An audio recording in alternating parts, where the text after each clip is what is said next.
Hey, what's up guys? Today, I'll show you a supernatural horror film, The Cellar. Spoiler ahead, watch out and take care. The movie begins with the Woods family moving into an old-fashioned estate. Kiara and her husband, Ryan, couldn't pass up on a once-in-a-lifetime opportunity and bought the house in an auction. They thought it was a good investment and good for the family. On the day of the move, the couple arrives in two separate cars. Ryan arrives first together with their son, followed by Kiara with their eldest daughter, Ellie. The daughter hated the fact that she was now living far from her friends. Almost immediately, Ellie shows her discontent and finds the place creepy with all the paintings, despite its large space and subtle antique tone. On the other hand, their youngest son, Steven, loves their new home.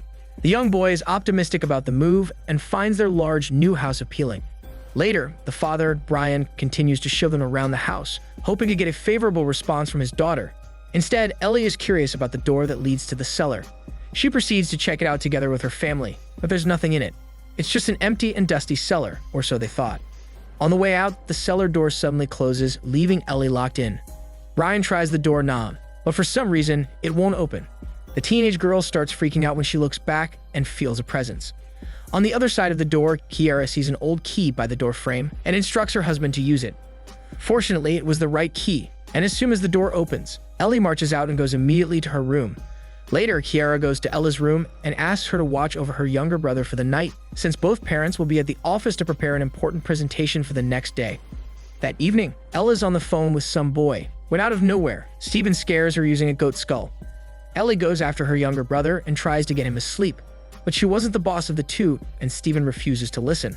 So Ellie calls their mom to convince Steven to sleep. After the brief phone call, Steven explains to Ellie that he found the skull in a hidden room, together with a metal plate, a dusty old abacus, and a phonograph.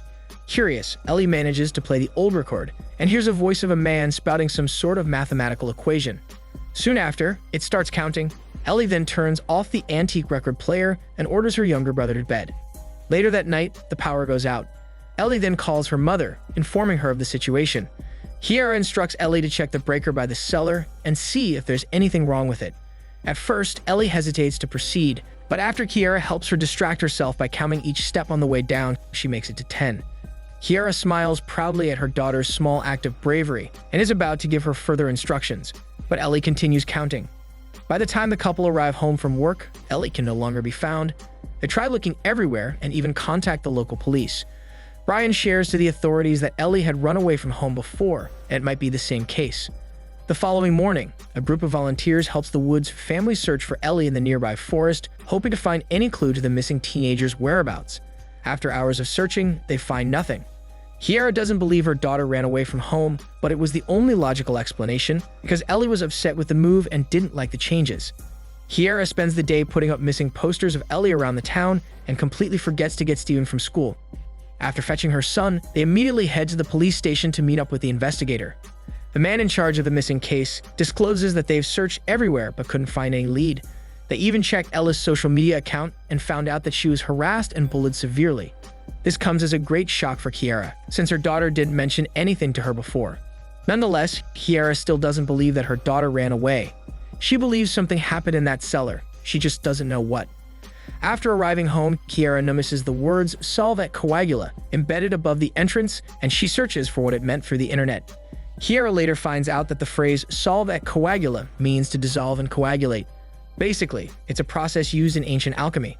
Afterward, she calls on Steven and asks if there was anything wrong the night Ellie went missing. Steven drops the ball he was toying with, points at the phonograph, and tells his mom that they tried playing it. Thinking it was irrelevant, Kiara dismisses her son and continues to check on her daughter's social media. She discovers that Ellie had a tattoo, but purposely kept it from her. Later, on the way to investigate the cellar, Kiara notices a pentagon above the cellar door.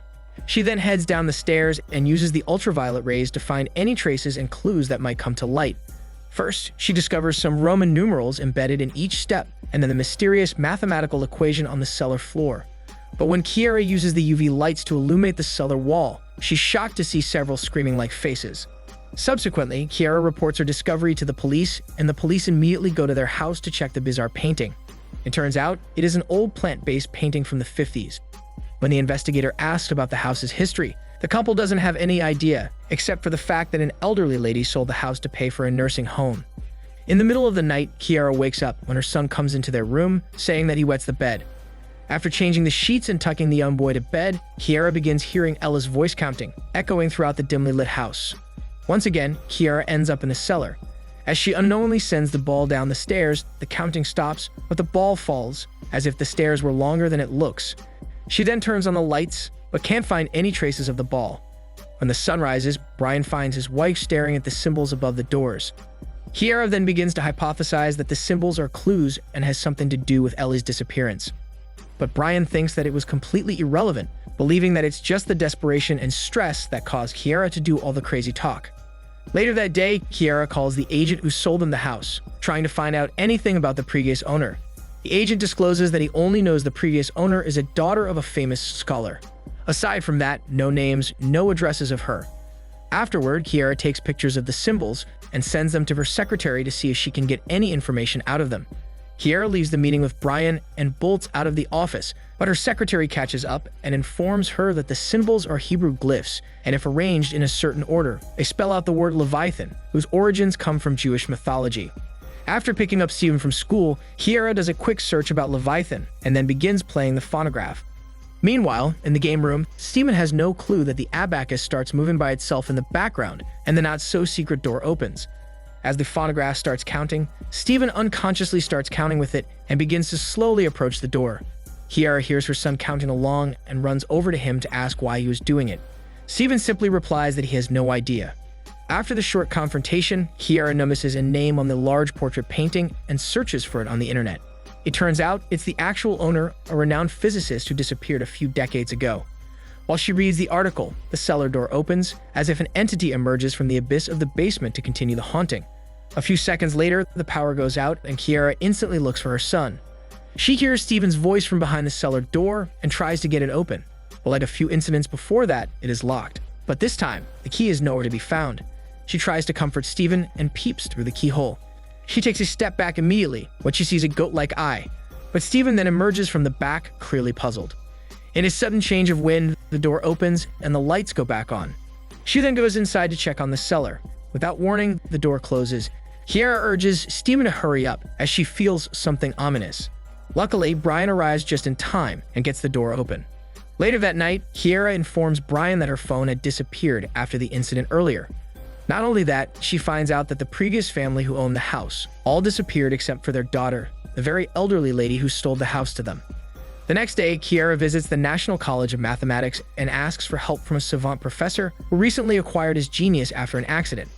Kiara hands the professor the strange equation, and at first glance, the professor figures that the equation is a representation of dimension. But he needs more time to work on it and offers to Kiara that he'll give her a call once he has answers. Later, Kiara arrives home and receives a call from the professor. The professor finds it strange because he called earlier and someone answered. What's more, the person on the other line just kept on counting. The professor further tells her that he has found out from a foreign colleague that the equation was part of mathematics created by alchemists in the 12th century. It's something like an unfinished incantation. The professor adds that his colleague came across a similar equation engraved in a house in Belgium, where coincidentally, a family went missing.